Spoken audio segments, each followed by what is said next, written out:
Señor Alfredo Blanco desde Córdoba, le damos la bienvenida. Alfredo, ¿qué tal? Buen día, ¿cómo está? Buenos días, ¿cómo estás, Geraldine? Bien, muchísimas gracias. No, por No, al favor. contrario. Gracias a usted por atendernos y sobre todo, bueno, ayudarnos a entender un poco lo que está pasando en nuestra república, en nuestro país en materia de economía. Acá tenemos más información para compartir que, por ejemplo, esto de que pese a los cambios en el gabinete que anunció el presidente, no habrá despidos ni ahorro fiscal. Esto repercute, me imagino, en la economía y también sobre todo esta decisión de Caputo de no viajar con Duhovne al FMI porque se queda para seguir la marcha del dólar, ¿no? Quien es el titular del Banco Central, que no fue a Washington para monitorear cómo van las cosas. Eso fue lo que declaró a medios nacionales. Alfredo, ¿cuál es la situación que estamos atravesando como país? Bueno, Geraldine, como habíamos hablado, digamos, hace, me parece que una semana, un poquito más, digamos, la situación de la economía argentina era, y sigue siendo, por supuesto, sumamente compleja la coyuntura, como consecuencia tanto de factores externos, dijimos, pero de muchas responsabilidades del diseño de política económica nuestro, ¿no? Bueno, ayer finalmente, el acuerdo, el gobierno recurrió al Fondo Monetario Internacional. Ese acuerdo duró, digamos, apenas unas semanas, y ayer, digamos, el gobierno presentó, tomó una decisión, ¿no es cierto?, de presentar un conjunto de acciones que el título es Acciones para alcanzar el equilibrio fiscal. Es decir, que lo que decidió fue acelerar el ajuste fiscal para llegar a 2019 con una situación de equilibrio fiscal primario, es decir, de ingresos menos gastos, antes de considerar la deuda, que sean igual los ingresos a los gastos primarios, ¿no? Bueno, ¿para qué hizo eso?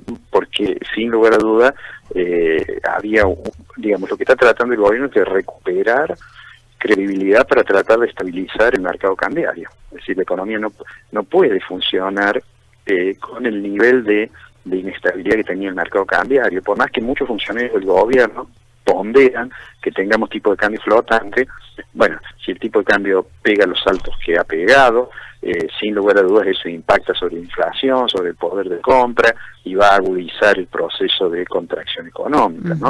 Han sido saltos muy bruscos. Yo el jueves pasado, yo salí de Córdoba a las 10:20. Ajá. El tipo de cambio estaba a 32 pesos. Sí. Yo daba una charla a las 5 de la tarde allá en Buenos Aires, en la Asociación Industrial.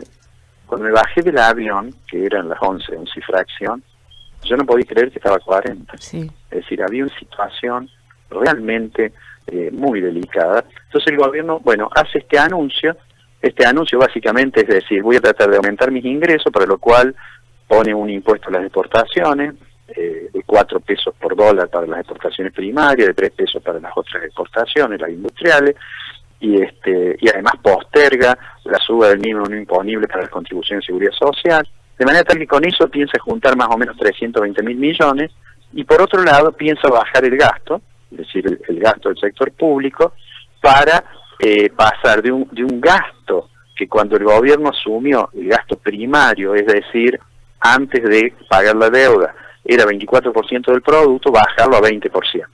Puede parecer que 4 puntos no es mucho, pero es mucho, porque son 4 puntos del producto, de manera tal que vamos a tener un ajuste que, por supuesto, el gobierno es consciente que este proceso le castiga más fuertemente a los sectores más vulnerables, y entonces ha anunciado algunas medidas de las cuales todavía no tenemos mucho detalle, para acudir en auxilio de los sectores más vulnerables de la población, dar un bono para la asignación universal por hijo, aumentar las partidas para comedores o para merenderos, en fin, una serie de cuestiones, porque es consciente que esto, obviamente, cuando veamos los datos, por ejemplo, de pobreza, que se van a publicar, los próximos datos me refiero, vamos a ver que esa pequeña mejora que se había logrado en el último dato, seguramente se ha perdido como consecuencia que con la alta inflación, los sectores que tienen ingresos fijos, que no pueden ajustarlo a la velocidad que crecen los precios, va a haber franjas que van a caer por debajo del nivel de ingreso que se considera el ingreso mínimo para no ser un cero pobre, ¿no? Sí. Ahora, en esto, digamos, de que suba así el dólar, esto que comentaba recién de lo que pasó el jueves, nosotros estábamos acá al aire y justo decíamos que el día anterior había subido 3 pesos o 2 pesos en poco tiempo y se nos Sí, actualiza la página y de 35,90 nos enteramos que estaba 39,90 en ese momento. Después, bueno, más a sí. la tarde bajó, pero bueno, genera como toda una especie de psicosis. El hecho de que la gente vaya y compre dólares en estas situaciones, genera que al mismo tiempo siga creciendo el valor. Yo, digamos, en esto siempre yo digo que los que mueven en realidad el tipo de cambio, Claro. hay circunstancias en cuando hay un efecto manada, digamos, cuando si todos vamos a comprar, seguramente vamos a impactar algo en la cotización minorista, sobre todo, pero en estas digamos, movimientos tan bruscos, donde además uno mira y no hay muchas operaciones de mercado, ¿eh? Es decir, eso es un tema que hay que mirar, tenemos que ver no solamente cuánto aumenta, sino cuántas operaciones se hacen. Bueno, allí la importancia muchas veces la tienen sectores que tienen una capacidad Claro. importante para comprar. Por ejemplo, todos aquellos sectores que habían traído fondos, que habían traído recursos, lo habían pasado a peso, habían comprado LEVAC y estaban haciendo un negocio financiero muy importante, ese negocio se llama carry trade. En realidad, en un momento determinado, cuando empieza a haber expectativas de que no se va a sostener el tipo de cambio, desarman su posición en LEVAC y presionan sobre el dólar mucho. Y cuando eso empieza a ocurrir, empieza a haber menos liquidación de divisas. Es decir, los exportadores dicen, ¿para qué voy a liquidar? Es decir, voy a vender los dólares míos, si pienso que va a subir, entonces retiren. Y eso hace que se disminuya por un lado la oferta y por otro lado está aumentando la demanda y el tipo de cambio aumenta, ¿no? Yo en eso soy partidario que el Banco Central no debería tener demasiados prejuicios a la hora de intervenir. Mm. ¿Por qué? Porque el gobierno tiene que tratar de evitar, no que el dólar suba. Si el dólar subiera caminando junto con la inflación, bueno, eso no es un tema tan grave, al contrario, conviene que no se atrase el dólar. Pero cuando hay estos saltos tan bruscos, bueno, además de poner muy mal a la gente, además en nuestro país, que prácticamente cada vez que ponemos una noticia, hay alguien que nos está anunciando alguna apocalipsis. Sí. Me parece que incluso ahí hay una responsabilidad profesional, digo, de mi profesión. Muchas veces los economistas con 2 datos hacen una profecía que en realidad no tiene una base científica. El futuro es esencialmente incertidumbre, ¿no? Pero digo, todo eso hace que la gente por un lado se sienta mal y concurra a lo mejor a comprar dólares. Y es muy difícil hacer entender a una persona, por ejemplo, el año pasado, decirle, no compres dólares porque vas a perder en relación al plazo fijo. Claro. Porque esa persona lo mira a uno y dice, sí, pero a la larga yo sé que el dólar es mi refugio, digamos. Y eso tiene que ver con nuestra historia económica, ¿no? Con las cosas que han pasado. Sí, respecto, Alfredo, esto que también le quería preguntar, esto de las retenciones. Me parece sumamente interesante poder reflexionar y marcar las diferencias que hay con lo que pasó en el año 2008 con las retenciones. ¿Qué diferencias hay entre lo que anunció ayer el ministro Duhovne, de esto que también usted recién explicaba, de los 4 pesos y los 3 pesos por dólar, a lo que se proponía en 2008 con el tema de las retenciones de Cristina, la famosa 125 creo que era? Sí, la resolución 95. Sí. Sí, en realidad hay 2 diferencias centrales. La primera diferencia, digamos, es que en aquel momento la retención, además de ser móvil y tenía ahí un problemita técnico que llegaba un momento en que prácticamente se apropiaba de todo el aumento de precios, pero aparte del tema de que eran móviles, digamos, ¿no? Sí. Y en cambio ahora se dice, bueno, son 4 pesos por dólar. ¿Qué quiere decir eso? Que a medida que pase el tiempo, en la medida que va a haber inflación y que entonces el dólar va a ir, supongamos que vaya acompañando la inflación, entonces esos 4 pesos empiezan a ser proporcionalmente menos. Cuando uno hoy se fija, si el dólar hoy, yo no he visto cómo abrió el mercado, pero supongamos que está en 39, Sí. bueno, 4 pesos son prácticamente el 10%.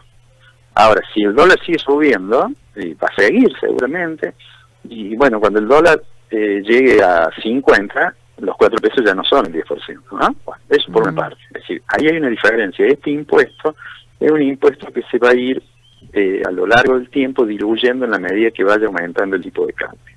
La segunda, que es muy importante, es que cuando se intentó poner la retención inmóvil, el dólar no estaba en los niveles que está hoy. Claro. Digamos, bueno, recién lo decíamos, si hace una semana el dólar estaba 30 y ahora está 40, bueno, eso es una ganancia en pesos, obviamente importante, ¿no es cierto? Entonces, digo, yo no he leído seguramente las opiniones de los dirigentes rurales, van a decir que bueno, que no están de acuerdo. Sí, la mayoría sí hizo eso. De Angeli, que acá, por ejemplo, bueno, es muy referente en Entre Ríos en todo este tema, dijo que era negativo, pero que lo acompañaba, porque sabía que era una buena decisión. Sí, pero además porque, digamos que el aumento que ha habido en el dólar, digo, más allá de que se acompañe por razones patrióticas, si usted quiere, pero lo que sucede es que además en el último mes el dólar ha tenido un salto tan grande que ponerle 10% no parece ser que los vaya a afectar tanto, ¿cierto? Pero por supuesto, todo el mundo coincide que en realidad el impuesto no es un buen impuesto, el impuesto que grava las exportaciones, porque en general nuestro país debería intentar exportar más, ¿no? Por ejemplo, en el caso del sector industrial, allí la cosa es un poquito distinta porque que la del sector agropecuario, porque si bien el dólar ha mejorado mucho, pero ya algunas ramas, algunos productos, hace un par de semanas le sacaron los reintegros, o le redujeron los reintegros, y ahora le ponen estos 3 pesos por dólar, o sea que en términos relativos es un poquito más complejo para el sector industrial. Pero digamos que el aumento que ha tenido el tipo de cambio permite pensar al menos que no le afecta las retenciones, no le van a afectar crucialmente la rentabilidad. Ahora, seguimos haciendo preguntas como para sacarnos todas las dudas. Respecto a esto del cepo, ¿puede ser que, en base también a lo que usted dijo, Macri no puede, o bueno, el gobierno no pueda meter un cepo al dólar por lo que la relación con el Fondo Monetario Internacional? Sí, no, además poner un cepo, digamos... ¿No soluciona el conflicto? Si definimos cepo como lo que se hizo en noviembre del 2011, allá cuando se dijo, bueno, no se puede comprar dólares sino con un trámite. En realidad aquel procedimiento no pudo frenar la salida de divisas. De hecho, fugaron divisas lo mismo, y además se genera casi instantáneamente un mercado paralelo. Sí, eso sí. Donde se empiezan a derivar operaciones. Y cuando hay un mercado negro, empiezan a aparecer los procedimientos por el cual un exportador trata de subfacturar las exportaciones y la diferencia canalizarla de alguna manera por el mercado para lo que es más alto, y los importadores tratan de sobrefacturar. Si yo traigo una máquina que cuesta $500,000 y logro que en realidad el que me la vende me facture 600.000, los 100.000 de diferencia me los deja en el lugar donde traigo la máquina, y después los monetoneros, hay un montón lo hemos vivido eso en la Argentina, y por supuesto muchas de esas cosas son condenables moralmente, ¿no? Pero digamos que en el terreno moral, estamos tan golpeados casi cotidianamente que yo creo que no habría que alentar medidas que puedan estimular ese tipo de comportamientos. Exactamente. Y ahora, en base también a todo lo que se dijo ayer, ¿usted piensa que fueron buenas las decisiones que tomó el Ejecutivo o que hubiese faltado otra decisión más, otra medida más?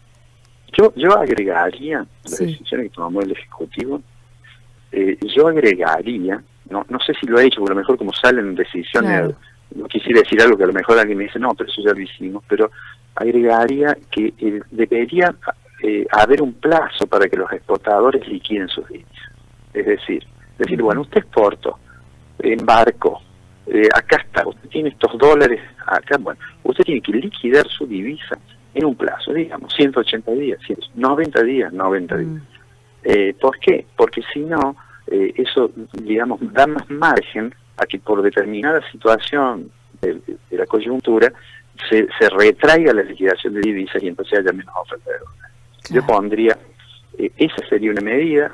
La otra medida sería que fuera un poco más explícito el gobierno en fijar una estrategia más de largo plazo, una estrategia inflacionaria que no solamente esté pensada como reducción del déficit fiscal o tasa de interés alta, sino que, digamos, fije cierto horizonte y ciertas decisiones que tomen en cuenta que la inflación no es solo un problema monetario. Y la tercera cuestión, yo sé que de esta ya algo han dicho, yo siempre lo digo eso, la economía debe tener, quien decide sobre economía, debe tener presente que esas decisiones afectan a las personas, entonces debería haber mucho cuidado, muchísimo cuidado, en los sectores que resultan golpeados por la necesidad del ajuste o del aumento del tipo de cambio. Sí. Es así. Ahora, por ahí muchos pensamos en diciembre, en qué es lo que va a pasar, ¿no? ¿Cómo vamos a terminar este año? Y parece que, digamos, a priori, no sé si las medidas que anunciaron ayer podrían revertir un poco la situación o hacer que quede estancada la situación hasta diciembre, por lo menos que no siga empeorando. Yo tengo la impresión, bueno, hay que ver cómo además ha ido el ministro, ha viajado a Estados Washington, Unidos, sí. De manera tal que, bajo el supuesto de que efectivamente el fondo acepte, digamos, lo anticipe, y que el gobierno además no tenga problemas en intervenir cuando haya que intervenir para estabilizar el mercado cambiario, yo pienso que de todos modos tenemos por delante unos meses duros, con contracción de actividad, con riesgo de que empecemos a ver que la reducción que hubo en la tasa de desempleo vuelva a aumentar un poquito. No estoy diciendo que va a haber un estallido ni cosa por el estilo, estoy diciendo que vamos a estar en una situación con un nivel de actividad resentido y eso obliga, digamos, a mayores esfuerzos en el gasto social, creo yo. Sí. Hay como muchas preguntas, ¿no? Que uno se hace también entre amigos, entre conocidos. También hay muchos que relacionan esta situación con el 2001. Elisa Carrió habló de que no iba a haber helicópteros, de que nadie se iba a ir. Muchos también se preguntan por qué la gente no sale a la calle de manera tan fuerte como salió en aquel momento. Por ahí yo creo que es un escenario sumamente interesante para parar, reflexionar y bueno, hacernos preguntas sobre lo que está pasando en nuestro país. No es algo que nos tiene que pasar por el costado. Sí, yo lo que creo es que desde el punto de vista económico, digo, estrictamente técnico, la situación no es comparable al 2001.